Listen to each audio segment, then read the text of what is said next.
how to enable cross-device resume in Windows 11. This tutorial shows you how to pick up right where you left off on your phone directly on your PC. First, click on the Start menu and click on Settings. After that, click on Apps from the left side menu. Let me show you.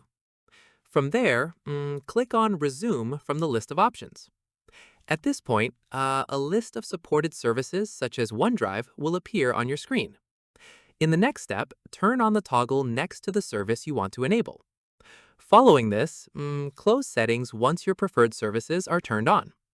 Once done, open a file on your phone using that same service, such as viewing a Word document in OneDrive. From here, unlock your PC within a few minutes of that activity to see a resume notification appear.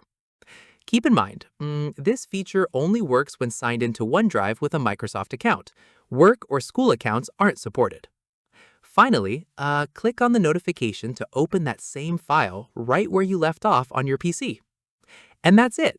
If this guide helped you enable cross-device resume in Windows 11, give it a like, subscribe for more Windows tutorials, and tap the bell icon for updates. See you in the next one.